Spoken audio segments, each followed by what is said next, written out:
How's it going? Welcome to my happy hour third episode. I have shower hair. It was either smell terrible for the streaming audience or have good hair today. And so we'll see what happens. I think over the course of the hour and a half, it will dry and become the amazing hair that you all know and love. Welcome to my happy hour. I am not drinking today because my wife and I drank all of the booze in the house last night while watching the Jim Stones show with Danny McBride, which is unbelievable. My guest today is a friend and has been a friend of my wife's for longer than I have known her, and is an amazing human being, an amazing musician. And I'm very, very excited to welcome my friend, Josh Fleming, everybody. What's going on, dude? What's up, man? How are you? Well, I'm good, actually. You know, it's funny. It's the more people I talk to that are in the music world, I think it starts out, this whole COVID thing starts out as being this real bummer. And like, it's just, like we're missing this, or we're missing that and camaraderie or whatever. And then, but 3/4 of the people have gotten productive. And it certainly sounds like you have done that. Yeah, I have a bunch of things. Like, I was working on a bunch of stuff right before everything hit, and then like Vandaliers was in the studio. We were recording our 4th album, and we were in Denton. Thank God. We were supposed to be in Memphis, but then something just didn't work out, and we had to record in Denton. Thankfully, we were at home when all that happened, and we ended up finishing it. Like about, I think we took like a week off, and then we just came in, did vocals, and tried to finish up as much as we can. And we got it mastered, so that's in the can.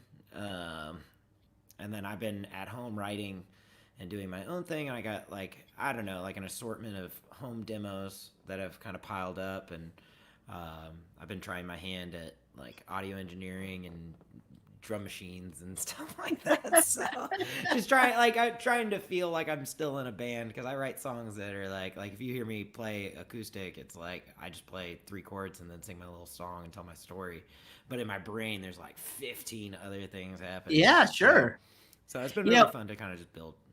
Well, the prolificness of your band and songwriting is something that I want to talk about a little bit later. But when I was first introduced to your music, at least, you were in a pop punk band here in Dallas. Yeah, I was in a lot of them. A lot of them. I mean, and I mean, what's funny is it's like this whole scene happened like after Bowling for Soup had kind of left, so to speak. We had kind of gone on tour and like we're just away.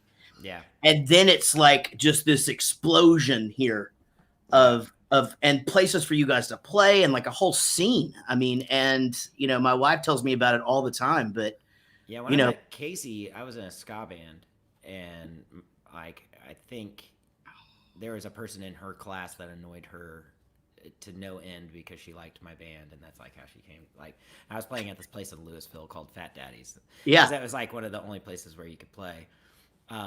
And it was cool to watch that venue just progressively get bigger, because it started in the back of a YMCA, and then it became then they took over like a Mexican restaurant, and then they took over a theater.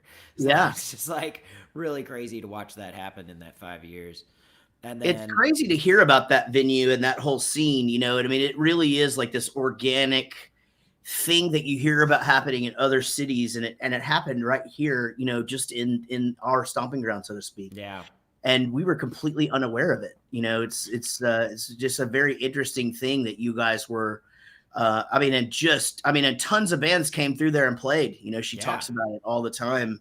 Foxy Shazam coming through and just putting on insane shows. Man, I love that band. Yes. Oh God, so good. I mean, just crazy good. Yeah. As a vocalist, you're just like listening to this dude just totally wreck your dreams of being a good singer. Sure. Yeah. I mean, like that dude could have been the new singer for Queen and nobody would have known. It would have been great. Yeah. It would have been great. Not that it's not great the way it is. So tell me just so briefly then, just about, as you're getting into your your later teen years, what was going on with you? Like, I mean, because obviously you've crossed over several genres. Yeah, I know. I'm the weird mutt of the music scene. So I started in ska when I was in school, and that was probably because of my friends. I had friends that were in high school marching band, and I was in choir, and I had friends in drama, and put that all together, you have a 9-piece ska band. Yeah, Uh, it's math. and yeah, that's how it goes. And talk about taking those days for granted. Like, I had no idea like how big we were. Like, I remember shows being like there were like 5,000 people there. Like, Yeah, it was just like kids from every high school, because there were 9 fucking people in your band, so there's 9 high schools like yeah, all coming together. But that was crazy. And then later on, like, after that, I got really like, I got real stupid, and I just started experimenting with drugs and doing a bunch of bonehead things that you do between like 18 and 21. yeah. And I met Casey again through there, and she was just like, God, this kid's such a mess, but she kept coming over and doing my hair and stuff, and she used to hang out at my apartment. But you know, uh, and then like after I got out of that and I kind of chilled out after that, I kind of got into a hard rock kind of thing. And like, it was still a punk band. Every band I'm ever going to be in is going to be a punk band, because that's Yeah. just the mindset I have of all of my stuff. Yeah. But Casey taught me the blues scale, so I ended up starting this band called The Fuzz, and it was just me playing with like a fuzz pedal, playing the blues scale, and doing punk rock shit in between that. You heard it here first. My wife taught him Yeah, the blues scale. I traded her something for a Telecaster, and then she taught me like. Then she taught me the scale in A, and I was like, "Oh, okay." I learned all the other stuff around it. I'm still terrible at guitar, but thanks to her, I know a scale. So that's cool. Well, that's more than I know, sir. Yeah. Okay, so there's a lot of people on the live streams right now, and Awesome. a bunch of people on our Veeps that have you're gonna gain some new fans today, Awesome. because just your sound check, me and my A&R girl from Veeps, Sarah, who's getting a shout out every single show, by the way. Right on. We were both like, "Ah, shit, he sounds great." So, for our audience, please, sir, play a song for us. Yeah, I really love singing the song. Like, you ever hear like this, like in those cheesy rock docs where they're like, "Hey man, you give me a song that you'd sing to Saint Peter right before you walk into heaven." Every rock doc has that producer, which I've never heard a producer say that. Right. But I think if I had like that one song, this is my one song. It's called "Endless Summer."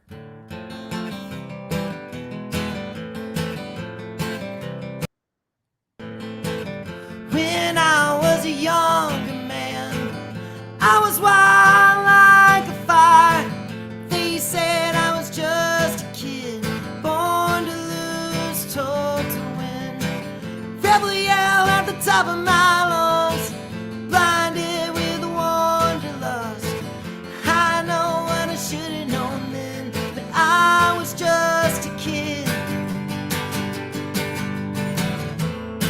I thought the summers were never end, and I would live forever. I was running with the wind, chasing down the river. Yeah, I remember when summers would never end.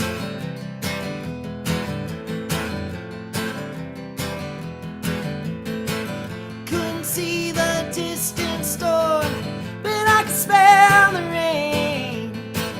They say when it rains it pours, and every dog has its day. I am a little older now, and I can feel it in my bones. They say love conquers all. When we sleep alone. When we sleep alone.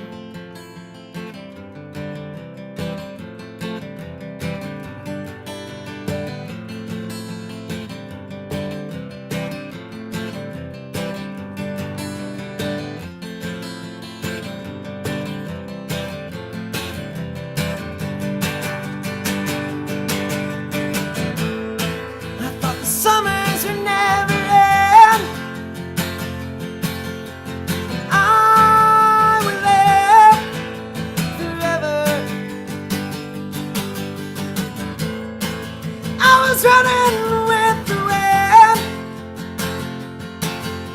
chasing down the river. Yeah, I remember when. Oh, I remember when. Yeah, I remember when the summers would never end.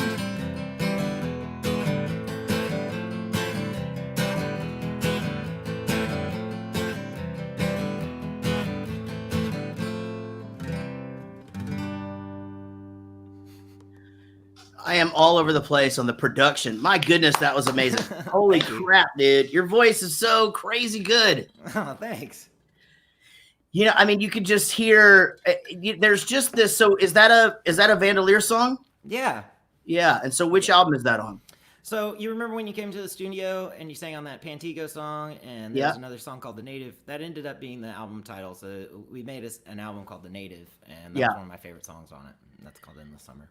Man, I mean, you guys, it's crazy to me that just in the time that I've known you, you know, you guys formed this band and it was this new thing. And just in a very short amount of time, you know, like you said, you've just finished your 4th album. Yeah. And you guys, I mean, I remember when it was your first tour and you guys were just, you know, like pigs in shit and so excited. And you guys have just stayed on the road. You stayed busy. Yeah. So in all of my other bands, I had to book myself. And like when we started, I was fully like ready to go in that. But then like, I don't know, suddenly we were accepted in the Americana world, and like it started as like regional festivals, which like I had to like take a piss next to a booking agent to get fuss on any on a festival. I was like, oh, I thought you were about to tell me a good pee story. Like I always no, like so there's this guy John Solis, and he's gonna kill me for saying this, but there's this guy John Solis, and when I was younger and I was about like 21 or something, we were at this bar called the City Tavern, and I knew that he booked Homegrown, and like that's what I wanted to play because that was a local festival, and I was like wanted to play. Yeah. And I saw him in the restroom. And like, dude, straight up, just like went pissed next to him. I was like, "Hey, you still booking Homegrown? Like, you need to put my band on it, dude. Have you ever heard of us?" and he had heard of us, and he was like, "Yeah, fuck yeah, cool." I was like, "Yes!"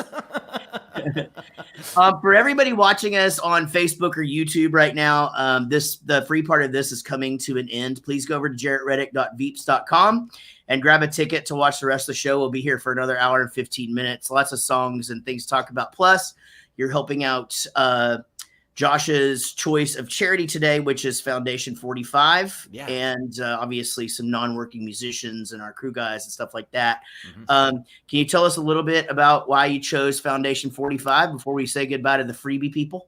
Yeah, I was very good friends with Frankie 45 from Spectre 45 and Adam, and both of them succumbed to suicide. And as I've gotten older, it's taken a lot of my friends off of this planet, and it's been a big bummer. And like I deal with mental health issues with high anxiety, some intermittent depression, more so now than ever. But you know, mental health is so important. I feel like if you don't talk about it, then it gets like brushed up under the carpet until it comes out and attacks you, and you have nothing to do with it. So what's really great about Foundation 45 is they give the community of Dallas, Fort Worth, and others a place to go to find information about suicide prevention and all that. And I just think it's really important right now. Yeah. Plus, they have dope ass merch. Yes, they do. Yeah, They have the best phrase, which is "Live fast, die old." I think. Yeah, that's awesome. and they have the back of my shirt says "Unfuck yourself." So, yes, guys, whether or not you're and you know, I was very glad to hear that you chose that cause because they've been amazing around here, and obviously, I put it into the world that I suffer for the same things that you do: anxiety, depression, and I think that's why we're writers too. Like, I mean, yeah, totally. Yeah, I just had this conversation with a stand-up comedian named Kurt Fletcher, and it's we're all just kind of ill in our own little way. But you're right, communication is very, very important. Guys that are watching on the freebies, we'll say goodbye to you guys. Go grab a ticket. And next week on here is Frank Turner. I'm going to be carrying on though with Josh, and you're going to miss it. And I'm saying goodbye to you here, and not yet. Now I'm doing it. I'm saying goodbye. Say goodbye to the freebie people. Bye, freebies. I got to make sure